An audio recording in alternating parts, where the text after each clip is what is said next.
বসুন্ধরার মার্কেটে আয়নাঘর হলো লালতালা। লালতালা যখন ওনাদের ইচ্ছা তখন ওরা যে কোনো দোকানে লালতালা মারতে পারবে। আমরা বসুন্ধরা রেজিস্টার আছে যে কার কার দোকানে আমি যদি মিথ্যা কথা বলি আপনারা গিয়ে ওখানে দেখতে পারেন লালতালা মারা হয়েছে। এটা কি হতে পারে যে এয়ারপোর্টের মধ্যে 10 কিলোমিটারের মধ্যে 20 বিঘা জমি তার কাছে থাকতে হবে, সে শুধুমাত্র এই ব্যবসা করতে পারবে, অন্য কেউ ব্যবসা করতে পারবে না? জুয়েলারি সমিতি 3টে বছর হয়েছে, কোনো সাধারণ জুয়েলারি কোনো স্বার্থ সংরক্ষণের জন্য না, এই সমিতিটা হয়েছে শুধুমাত্র বসুন্ধরা গোল্ড রিফাইনারি প্রতিষ্ঠার জন্য।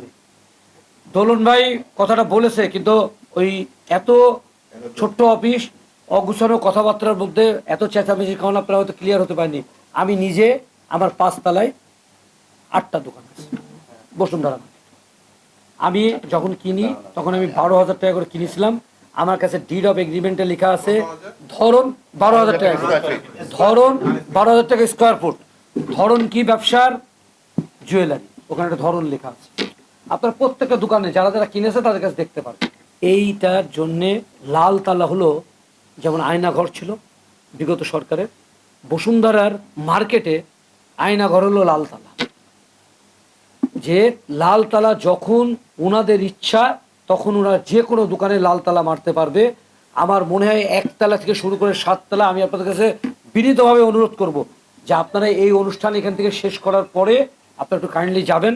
আমার স্টেটমেন্ট আমি হয়তো ব্যক্তিগত কোনো আক্রোশে বলতে পারি তার সম্বন্ধে, আপনারা এটা ঘটনাটা যাচাই করে আপনারা যদি আজকের এই নিউজটা ভালো মতো প্রচার না করেন তাহলে আমার অপরাধ কি? আমার অপরাধ হলো যে আমি 5 তলায় যে দোকানদাররা ছিল আমার সম্বন্ধে এতদিন লেখালেখি হলো না, আপনার এতদিন লেখালেখি হলো না একটা মিডিয়া হাউসে, পর পর আমার সম্বন্ধে আমি ধরে নিলাম আমি খারাপ মানুষ, কিন্তু আপনার এত লেখালেখি আমার সম্বন্ধে একটা হাউসের মধ্যে লেখালেখি হলো। আপনি যেন আমাকে বলতে পারেন, প্রশ্ন করতে পারেন, আপনি তো ওনাদেরকেও প্রশ্ন করতে পারেন যে একটা বছর ধারাবাহিকভাবে লেখাশোনা।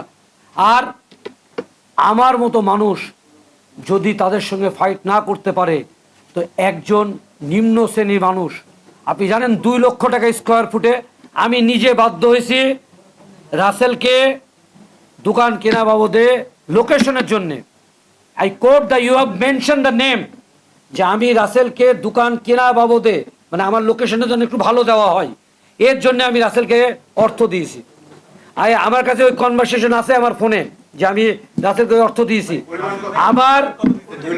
আমি হলো 25 লক্ষ টাকা রাসেলকে দিয়েছি আমার এর জন্যে। আমার লালতালা খোলা, আমাকে লালতালা মারা হয়েছে, লালতালা খোলার জন্যে মাস্ক পরা হয়নি, আমার এমপ্লয়রা মাস্ক পরিনি, এর জন্য লালতালা মারা হয়েছে। আপনার বসুন্ধরা রেজিস্টার আছে যে কার কার দোকানে আমি যদি মিথ্যা কথা বলি আপনারা গিয়ে ওখানে দেখতে পারেন লালতালা মারা হয়েছে। লালতালা না, করোনার পরে, করোনা যখন শেষ হয়ে গেছে তখন লালতালা। কাস্টমার যদি একটা মাস্ক না পরে আসে, হোয়াট ক্যান আই ডু? আমি তাকে মাস্ক দিতে পারি কিন্তু আমি তো তাকে জোর করে পড়াতে পারবো না। এই অপরাধে আমার করেছে। আমি সব ভালো ছিলাম ভাই, আমি জন্মাষ্টমীর দিন মন্দির থেকে এই রাষ্ট্রপতির ওখান থেকে আমি জন্মাষ্টমীর ওখান থেকে আসার পরে আমি জাস্ট বায়তুল মোকাররমে আসছি। বায়তুল মোকাররমে এসে সাধারণ ব্যবসাদাররা বহুদিন পরে আমাকে দেখছে, দেখার পরে তারা বলছে যে ভাই আমরা একটা দাবি দাবা নিয়ে এটা করব।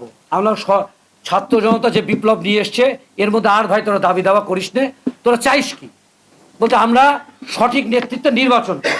আমি বলেছি আপনারা হলো সুন্দর একটা জায়গায় এজিএম করেন বা ইজিএম করেন, করে সাধারণ দোকানদার নিয়ে এসছেন, বর্তমান কমিটি বিলুপ্ত করেন, করে প্রশাসক নিয়োগ করেন।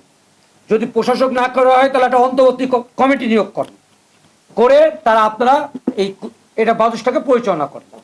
তারপরে নির্বাচন হোক, নির্বাচনে যে যার গ্রহণযোগ্যতা আছে, যার দ্বারা জুয়েলারি সমিতির লোকজনদের উন্নয়ন হবে, ব্যবসাদারদের, সেটা করেন। আমি ঠিক তারপরে এখান থেকে গেছি বসুন্ধরা মার্কেট। বসুন্ধরা মার্কেটে আমার কি কাল হয়েছে বলেন? আমি বসুন্ধরা মার্কেটে গেছি, 5 তলায় যারা ছিল আপনার গিয়ে জিজ্ঞেস করতেন, 5 তলায় বহু দোকানদার আমার কাছে এসছে, তারা বলেছে ভাই আমরা 5 তলায় যারা ব্যবসা করি তারা ভাই আমরা 5 তলায় থাকতে চাই, আমরা 7 তলায় যারা দোকান কিনেছে তারা ভাই 7 তলায় যাক, আমাদের কোনো আপত্তি নেই। আমি সমস্ত দোকানদারের উদ্দেশ্যে দাঁড়িয়ে বলেছি আপনারা 5 তলায় যারা আছেন তাদের কাছে যদি আপনাদের কাছে বৈধ কাগজপত্র থেকে থাকে, ব্যবসার ধরন যদি স্বর্ণ ব্যবসা আপনাদের হয়ে থাকে তাহলে আপনারা 5 তলায় ব্যবসা করবেন। আমার নিজের যেহেতু দোকান আছে আমি 5 তলায়ও থাকতে পারি, 5 তলায়ও করবেন। যারা 7 তলায় দোকান কিনেছে 2 লক্ষ টাকা স্কোয়ার ফুট হলেও যেহেতু তারা কিনেছে, সেহেতু তাদের প্রতি কোনো অবিচার হোক এটা আমি চাই না। যদি বায়তুল মুকাররমের মার্কেটে নিচতলা এবং উপরতলায় জুয়েলারি দোকান থাকতে পারে, তাহলে বসুন্ধরাও 5 তলা অথবা 7 তলায় মার্কেট থাকতে পারে। এইটাই হলো আমার অপরাধ। আজকে আমি যে মিডিয়ার শিকার, আমি একজন সাংবাদিক ভাই মারফতে জানতে পারলাম যে আমার নামে নাকি মামলা হয়েছে। এগুলা ভাই সবই আমার বিরুদ্ধে ষড়যন্ত্র।